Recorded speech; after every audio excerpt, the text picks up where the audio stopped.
바울은 로마의 감옥에서 받는 괴로움을 놓고 그리스도의 남은 고난을 그의 몸된 교회를 위하여 내 육체에 채우는 것이라고 했습니다. 바울은 자신이 한 번도 방문한 적이 없는 골로새 교회 소식을 그 교회를 세우고 돌보고 있던 일꾼 에바브라에게 듣고 골로새 교회를 격려하고 그들이 처한 문제를 바로잡기 위해 이 편지를 로마 감옥에서 썼습니다. 바울은 이 편지의 본문 15절에서 20절에서 아버지 하나님께 초점을 맞추었다가 다시 뒤이어 아들 예수님께 초점을 맞추어 찬양을 했습니다.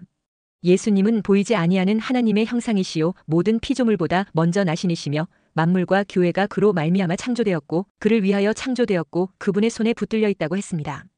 21절 이후에는 예수님을 찬양한 바울이 이제 골로새 교회 성도들에게 관심을 돌렸습니다. 과거에 그들은 하나님과 원수였으나 이제는 그리스도의 죽으심으로 말미암아 하나님과 화목을 이루었고 미래에 거룩하고 흠없고 책망할 것이 없는 자로 하나님 앞에 서기 위해 복음의 소망 가운데 흔들리지 않고 서 있으라는 권면을 하게 됩니다. 그리고 오늘 본문 24절 이후에는 마지막으로 바울 자신의 이야기를 담고 있습니다.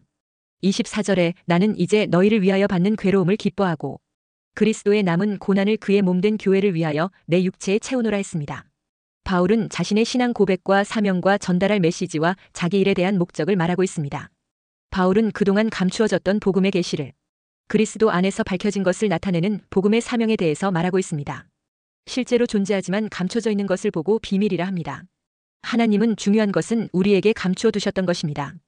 그래서 본문 26절에 이 비밀은 만세와 만대로부터 감추어졌던 것인데 이제는 그의 성도들에게 나타났고 했습니다. 그래서 이 귀한 계시의 말씀이 상당수의 세상 사람들에게는 감추어져 있는 것이 되었다는 것입니다. 마태복음 13장 14절에 이사야의 예언이 그들에게 이루어졌으니 일러스되 너희가 듣기는 들어도 깨닫지 못할 것이요 보기는 보아도 알지 못하리라 했습니다. 그런데 그렇게 감추어졌던 말씀이 때가 되자 예수 그리스도를 통하여 나타내신 바 되었다는 것입니다. 로마서 16장 25절에서 27절에 나의 복음과 예수 그리스도를 전파함은 영세 전부터 감추어졌다가 이제는 나타내신 바 되었으며 영원하신 하나님 명을 따라 선지자들의 글로 말미암아 모든 민족이 믿어 순종하게 하시려고 알게 하신 바 그 신비의 계시를 따라 된 것이니 이 복음으로 너희를 능히 견고하게 하실 지혜로우신 하나님께 예수 그리스도로 말미암아 영광이 세세무궁하도록 있을지어다 아멘 했습니다. 감추어진 비밀을 드러내는 것을 가리켜 계시라 합니다. 하나님께서 자신을 계시하시는데 두 가지 방법이 있습니다. 첫째, 일반 계시입니다. 일반 계시를 자연 계시라고도 합니다. 하나님이 지으신 자연계 속에 하나님의 신성이 계시되어 있다는 것입니다. 자연 세계를 제대로 보면 하나님이 없다고 말할 수 없다는 것입니다. 그래서 로마서 1장 20절에 창세로부터 그의 보이지 아니하는 것들 곧 그의 영원하신 능력과 신성이 그가 만드신 만물에 분명히 보여 알려졌나니 그러므로 그들이 핑계하지 못할지니라 했습니다. 또한 사람의 양심에도 하나님의 일반 계시가 담겨 있습니다. 죄와 불의에 대해 양심에서 반응하는 것은 사람의 양심에 담겨 있는 하나님의 일반 은총 때문인 것입니다. 사람 양심에 하나님의 형상이 담겨 있다는 증거인 것입니다. 그래서 죄와 악과 불의에 대해 양심이 가책 같은 것으로 반응하면서 뭔가 브레이크를 잡아주고 옳고 그름에 대한 기본 정서가 사람의 양심을 통해 표현이 되는 것입니다. 창세기 3장의 아담의 불순종으로 인해 죄가 들어오게 되면서 사람에게 있던 하나님의 형상에 많은 타격을 입었습니다. 그렇지만 하나님께서 자신의 속성 중에 있는 양심은 그대로 두셨습니다. 양심을 다른 말로 도덕심이라 합니다. 그리고 이 같은 양심을 통해 하나님 자신을 계시하시는 것입니다. 그러나 이런 일반 계시는 인간의 부패로 인하여 많이 희미하게 되었습니다. 그래서 둘째로 참 하나님과 진리를 찾지 못하는 인간을 위해 하나님은 특별 계시를 준비하셨습니다. 하나님은 특별하게 자신을 계시하여 우리 인간들에게 알리시는 것입니다. 그것이 바로 하나님의 말씀인 성경입니다. 그래서 디모데후서 3장 16절에 모든 성경은 하나님의 감동으로 된 것으로 교훈과 책망과 바르게 함과 의로 교육하기에 유익하니 했습니다. 그리고 하나님의 계시 중 계시가 바로 예수 그리스도이십니다. 그래서 요한복음 14장 9절에 예수께서 이르시되 빌립아 내가 이렇게 오래 너희와 함께 있으되 내가 나를 알지 못하느냐 나를 본 자는 아버지를 보았거늘 어찌하여 아버지를 보이라 하느냐 했습니다. 이 예수님이 하나님을 알고 진리를 알고 세상과 사람이 무엇인지 제대로 알게 해주는 계시의 열쇠입니다. 첫째, 인간을 죄와 사망에서 구원하는 하나님의 비밀은 바로 예수 그리스도입니다. 27절에 이 비밀은 너희 안에 계신 그리스도시니 곧 영광의 소망이니라 했습니다. 우리 안에 계신 그리스도가 하나님의 비밀이라고 말씀하고 있습니다. 어찌하여 그리스도가 하나님의 비밀이 되는 것입니까? 그것은 하나님께서 범죄 타락하여 죽게 된 인간을 구원하시는 유일한 방법이 그리스도이기 때문입니다. 인간의 근본 문제인 죄와 사망과 지옥 문제는 오직 삼중직을 가진 그리스도만이 해결하실 수 있기 때문입니다. 그리스도란 기름 부음 받은 자라는 의미입니다.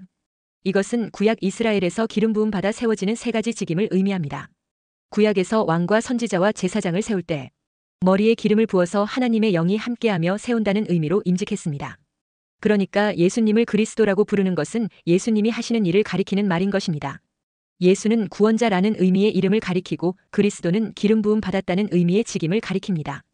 예수 그리스도라는 말은 왕과 선지자와 제사장의 일을 하셔서 우리를 구원하시는 분이라는 의미인 것입니다. 예수님은 우리에게 하나님의 진리의 말씀을 전하시는 참 선지자시요. 우리의 모든 죄를 십자가에서 담당하셔서 속죄하시는 제사장이시요. 죄와 사망과 마귀의 권세를 깨뜨리고 승리하셔서 우리를 천국으로 인도하시는 만왕의 왕이 되신다는 의미인 것입니다. 그러므로 그리스도는 우리 안에서 우리를 구원하시는 하나님의 비밀인 것입니다. 이 비밀을 알고 믿는 자만이 죄와 사망과 마귀의 권세를 이기고 영생하는 하늘의 생명나무에 나아가며 거룩한 성인 천국에 들어갈 수 있는 자격을 얻게 되는 것입니다. 왜냐하면 이 그리스도의 비밀을 알고 믿어야 의롭게 되는 신령한 의인의 오신 흰 두루마기를 입게 되기 때문입니다. 뿐만 아니라 또한 그 흰 두루마기가 우리의 자범죄로 더러워졌을 때 말씀과 대속의 은혜가 되는 선지자와 제사장 되신 그리스도의 은혜로 정결을 회복할 수 있기 때문입니다. 그래서 계시록 22장 14절에 자기 두루마기를 빠는 자들은 복이 있으니 이는 그들이 생명나무에 나아가며 문들을 통하여 성에 들어갈 권세를 받으려 함이로다 했습니다. 그런데 왜 하나님이 그리스도를 비밀로 하셨는가요? 어떤 이에게는 감추고 어떤 이에게는 드러내기 위해서인 것입니다. 마태복음 13장 10절에서 13절에 제자들이 예수께 나와 이르되 어찌하여 그들에게 비유로 말씀하시나이까? 대답하여 이르시되 천국의 비밀을 아는 것이 너희에게는 허락되었으나 그들에게는 아니 되었나니 무릇 있는 자는 받아 넉넉하게 되되 없는 자는 그 있는 것도 빼앗기리라. 그러므로 내가 그들에게 비유로 말하는 것은 그들이 보아도 보지 못하며 들어도 듣지 못하며 깨닫지 못함이니라 했습니다. 값비싼 보배는 아무에게나 알리는 것이 아니기 때문입니다. 그렇다면 하나님은 차별을 하시는 분이신가? 바울은 그럴 수 없다고 했습니다. 로마서 10장 12절에 유대인이나 헬라인이나 차별이 없음이라 한 분이신 주께서 모든 사람의 주가 되사 그를 부르는 모든 사람에게 부유하시도다 했습니다. 천국의 비밀을 아는 것이 너희에게는 허락되었으나 그들에게는 아니 되었다는 말씀은 차별이라기보다 하나님의 주권인 것입니다. 하나님은 토기장이와 같으신 분이기 때문입니다. 다시 말해 그것은 토기장이의 권한이라는 것입니다. 로마서 9장 21절에 토기장이가 진흙 한 덩이로 하나는 귀 쓸 그릇을 하나는 천이 쓸 그릇을 만들 권한이 없느냐 했습니다. 그러니까 만들어진 그릇들이 토기장이에게 왜 나를 이 모양으로 만들었습니까 하며 항의할 수 없는 것과 같은 원리라는 것입니다. 우리 인간은 조물주 하나님 앞에서 토기장이가 만든 질그릇 조각과 같은 존재들인 것입니다.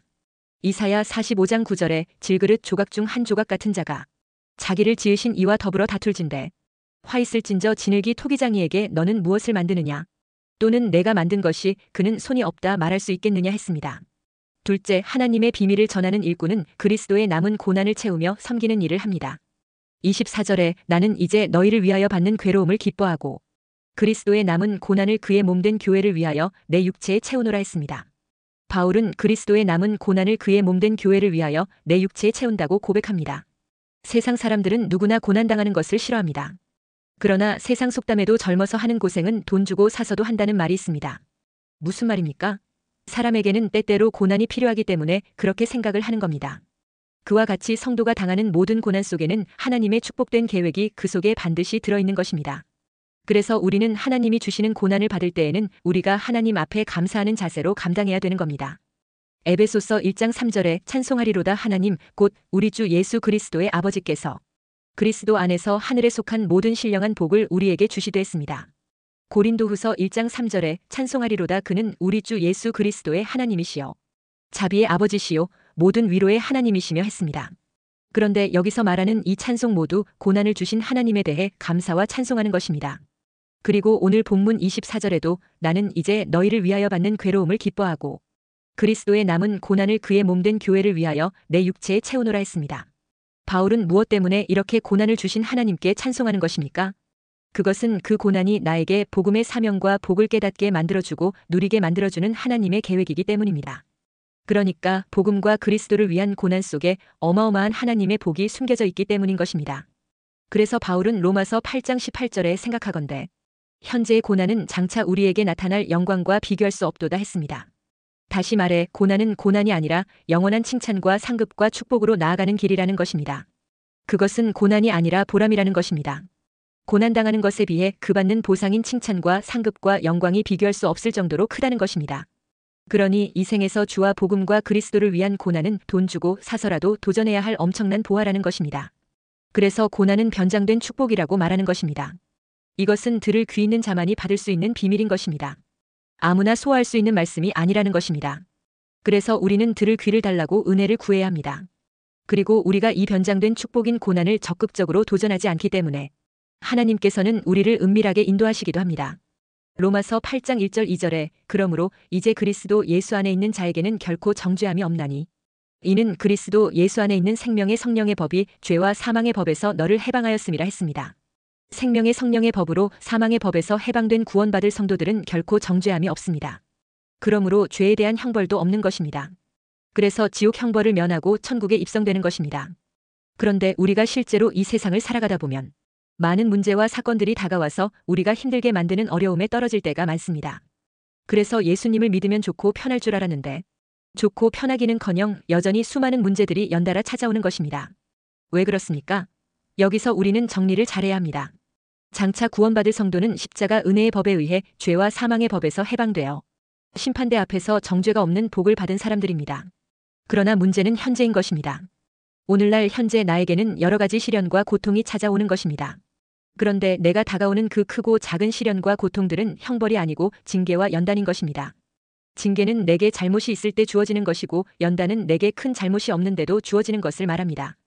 그리고 때로는 이 징계와 연단이 복합적으로 섞여서 오기도 합니다. 그러면 하나님은 우리에게 왜 이런 징계와 연단을 주시는 것입니까? 히브리서 12장 5절 6절에 또 아들들에게 권하는 것 같이 너희에게 권면하신 말씀도 잊었도다 일러스되 내 아들아 주의 징계하심을 경히 여기지 말며 그에게 꾸지람을 받을 때에 낙심하지 말라. 주께서 그 사랑하시는 자를 징계하시고 그가 받아들이시는 아들마다 채찍질하심이라 하였으니 했습니다. 그러니까 구원받은 성도에게 사죄의 은총이 주어졌으므로 죄에 대한 제대로 된 형벌인 지옥 형벌에는 처해지지 않지만 거룩한 하나님 자녀로서의 신분으로 세워지도록 훈련시키는 징계와 연단은 있다는 것입니다. 히브리서 12장 10절 11절에 그들은 잠시 자기의 뜻대로 우리를 징계하였거니와 오직 하나님은 우리의 유익을 위하여 그의 거룩하심에 참여하게 하시느니라. 무릇 징계가 당시에는 즐거워 보이지 않고 슬퍼 보이나 후에 그로 말미암아 연단받은 자들은 의와 평강의 열매를 맺느니라 했습니다.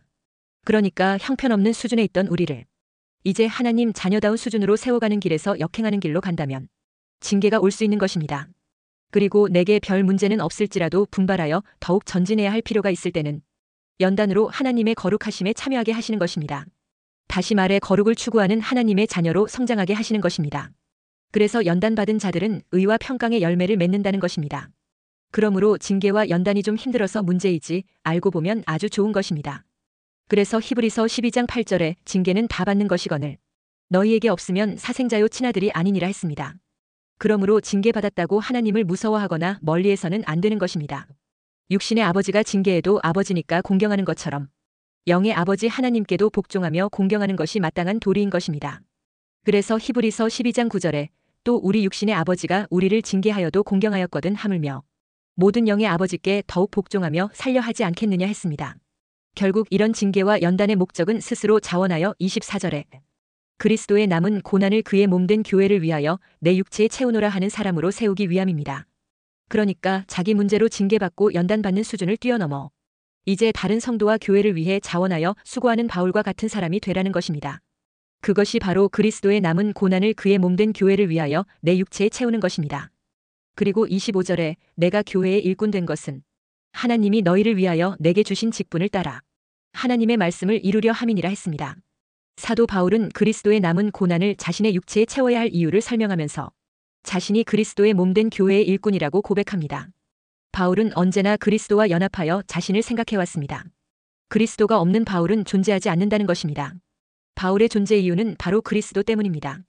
그래서 그는 그리스도의 몸된 교회의 일꾼이라고 자처하고 있는 것입니다. 물론 이 교회는 어느 한 지역의 교회라기보다는 보편적인 그리스도의 몸된 교회를 말합니다. 그런 의미에서 바울이 교회의 일꾼이라고 말하는 것은 자기가 그리스도의 몸된 교회를 위하여 어떠한 고난을 받아도 좋다는 각오가 담겨 있습니다. 왜냐하면 그리스도가 먼저 교회를 위하여 십자가에서 피 흘리시고 나를 위해 고난을 당해주신 은혜가 있기 때문입니다. 그러면서 바울이 교회의 일꾼이 된 것은 너희를 위하여라고 했습니다. 즉 다른 지체를 돌보기 위함이라는 것입니다. 교회의 일꾼에게는 자신이라는 것이 없습니다. 다시 말해 자기를 드러내면 안 된다는 것입니다. 내가 누군데 내 말을 들으라, 이런 자세는 결코 교회 일꾼의 모습이 아니라는 것입니다. 교회의 일꾼은 나를 위하여 있는 존재가 아니라 다른 지체들을 돌보기 위한 존재라는 것입니다. 그러니까 자기 주장을 많이 펴는 사람은 교회 일꾼으로서 합당하지 않다는 것입니다. 일꾼은 항상 교회와 다른 성도들 위하는 자세로 섬겨야 하는 자인 것입니다. 셋째, 교회 일꾼은 복음을 전하는 것을 최우선으로 여겨야 합니다.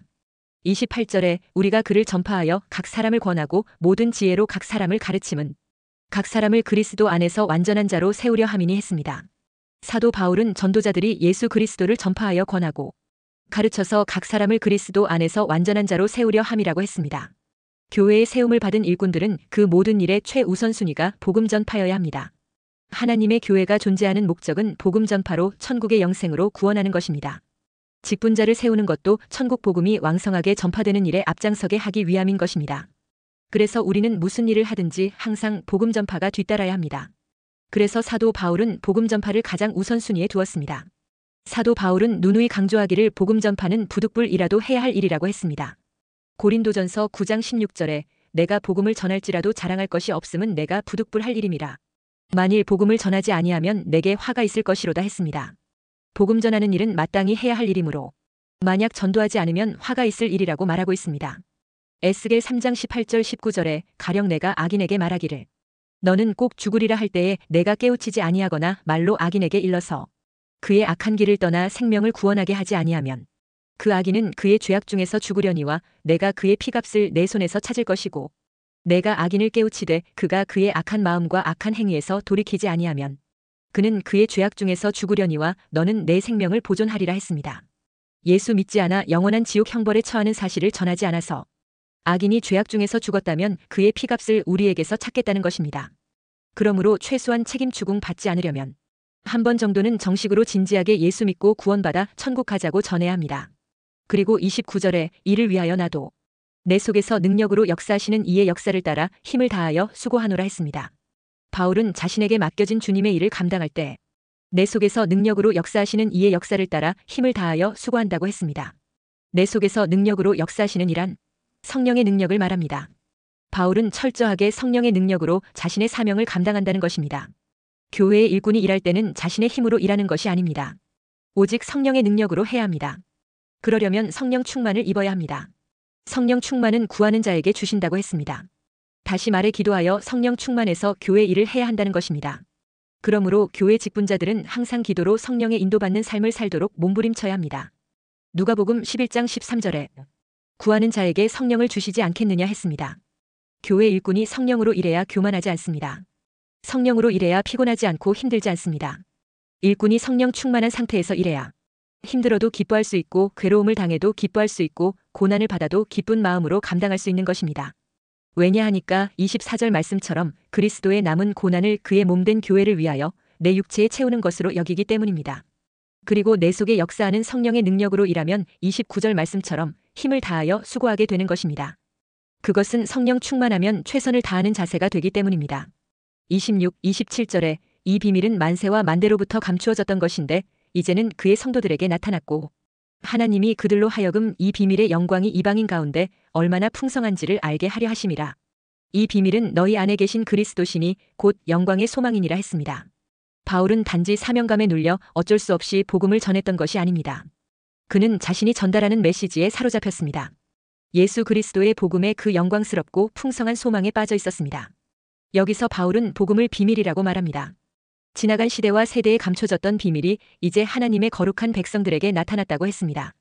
그래서 하나님은 우리에게 예수 그리스도라는 영광의 소망을 주셨습니다. 그분은 모든 죄인의 죄를 사하는 권세를 가지고 계십니다. 어둠 가운데 있는 자를 빛으로 인도하시고 사탄의 권세 아래 있는 자를 해방시키십니다.